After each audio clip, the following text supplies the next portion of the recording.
bien, en ouvrant la revue Plaisir de la chasse, que je qualifierais du canard enchaîné des revues de chasse, on s'aperçoit à chaque fois que sont dénoncées des aberrations. Et la dernière en date, c'est celle de certaines fédérations, soutenues par je ne sais qui préconisent le tir à chevrotine du sanglier, parce que c'est une bête nuisible, parce que ceci, parce que cela.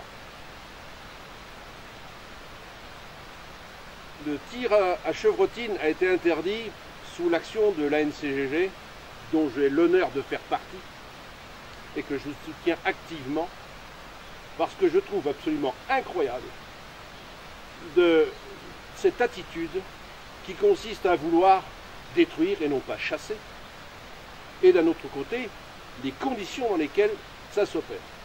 Alors, c'est pas la peine d'en tirer 25, hein, j'ai une cible qui va me permettre, qui matérialise un sanglier. Bon, c'est un peu un sanglier, allez, il fait 40-50 à peu près, en poids. La cible est posée à 30 mètres. Et on va voir avec des 9 graines ce que ça peut donner. Alors je prends des 9 graines, pourquoi? Parce que la masse de chaque graine est quand même suffisamment importante pour assurer un minimum de pénétration. Je ne parle pas de ceux qui vous parlent des 28 graines parce que c'est du gros plomb, c'est très dangereux, mais ça blesse énormément. Et on va voir que les 9 graines, ça blesse également de façon quasi systématique. Et à chaque fois qu'on va pouvoir le contrôler, on verra que normalement toutes les balles ne sont pas dedans. Et je pense que la caméra qui est là-bas donne beaucoup plus une idée et on va relever les impacts. Donc la chevrotine, pour moi c'est non, non et non et 1000 fois non.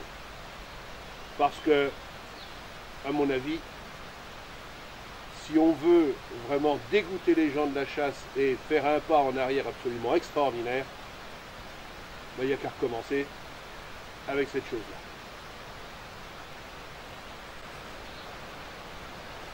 Bien, nous allons tirer à la chevrotine avec une cartouche de fabrication française, 9 graines, donc c'est du calibre 12,70. Donc on va tirer ça à partir d'un mixte, un mixte Bruno, avec un canon de 60 cm, ce qui correspond un petit peu à la longueur des canons des fusils de tracker. Donc on a la cible qui est à la distance de 30 mètres, et on va voir ce que ça donne.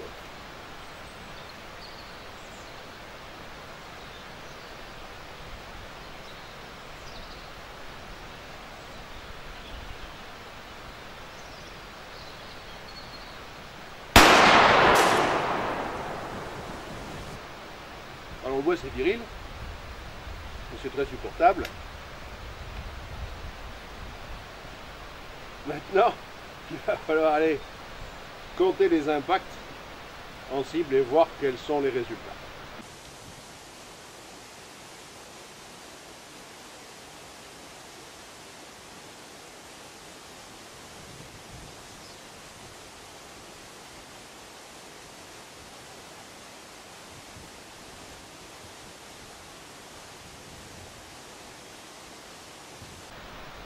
Alors deuxième tir, toujours distance 30 mètres.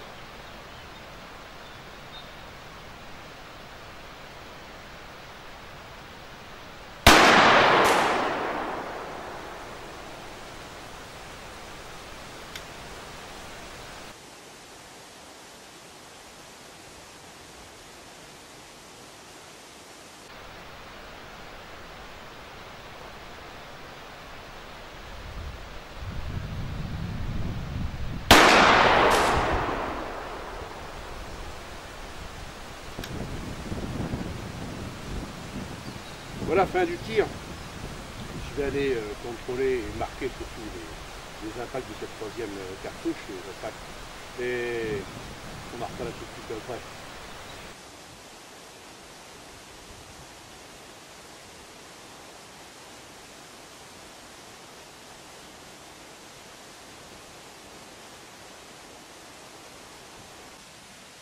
Grosso modo, on peut dire que seuls ces impacts pourraient être mortels assez rapidement. Et encore. Bon, bien. Je suis allé contrôler aussi. 3 cartouches tirées. Bonne marque, un bon produit, il n'y a rien à redire. Mais, quelle que soit la marque, quel que soit le sérieux de l'encartoucheur, la chevrotine, ça reste de la chevrotine. Et ça reste un produit qui a une dispersion totalement fantasque et qui d'une cartouche à l'autre va donner des résultats absolument extraordinaires. Extraordinaires, pas en performance, extraordinaires de dispersion de n'importe quoi. Et en plus, là j'ai un endpoint qui est parfaitement réglé et qui me permet d'avoir une visée précise, pas une visée comme ça à la volée. Peut-être qu'à la volée, la chance ou la malchance fera que le sanglier sera tué, mais à l'examen de la cible, on s'aperçoit que sur 3 cartouches, en dehors de certaines blessures, notamment à la mâchoire, se situe à peu près dans le milieu du sanglier, assez basse, donc blessure d'abdomen, pas de vraie blessure de thorax, il y en a une qui est un peu haute. Et qu'est-ce qui se passe dans ce cas-là? On a de la 9 graines. Alors, de la 9 graines, ça a quand même une certaine puissance. Ça permet d'avoir... Ça m'étonnerait fort que ça sorte, hein, de l'autre côté du sanglier. Hein. Je peux pas dire parce que j'ai jamais utilisé, je me suis toujours refusé à ce genre de truc-là. Mais quand on regarde bien, on se dit, ce sanglier, alors, non seulement il ne va pas être tué, ou mal tué, il va ficher le camp, parce que quand on voit déjà avec certains calibres, hein, on parlait du 8,57 par exemple, JRS, qui blesse presque autant, et quand on se rend compte que cet animal, là, je me suis appliqué pourtant pour tirer, que cet animal, il va avoir différentes blessures qui vont l'incapaciter et qui vont le rendre évidemment agressif, parce que cette pauvre bête, quand elle va être remisée dans un buisson, le premier chercheur de champignons qui passe à sa proximité, il se fait rentrer dedans, ça c'est clair. Notamment des impacts sur la cuisse arrière. Je vais vous dire que sur 3 pattes, un sanglier, ça galope, et je ne voudrais pas l'avoir derrière moi. Donc là, on met la vie des chiens en danger. Ça, c'est courant. C'est gênant, mais c'est pas le drame. On met la vie des piqueurs, leur intégrité physique en danger. Là, c'est déjà beaucoup plus grave. Notamment si c'est pas lui qui a tiré. Et ensuite, on met en danger la vie pas du promeneur, du gars qui va se balader avec son petit chien, avec ses petits-enfants ou un truc comme ça.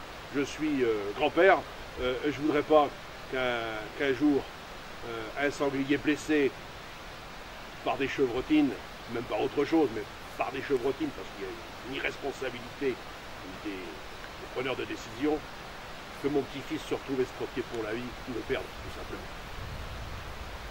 Alors la chevrotine, je ne pensais pas être obligé de revenir là-dessus, mais c'est vrai que, heureusement, plaisir de la chasse se fait l'écho de cette tendance honteuse de continuer à chasser ou de faire en sorte que certains départements continuent à chasser avec des chevrotines.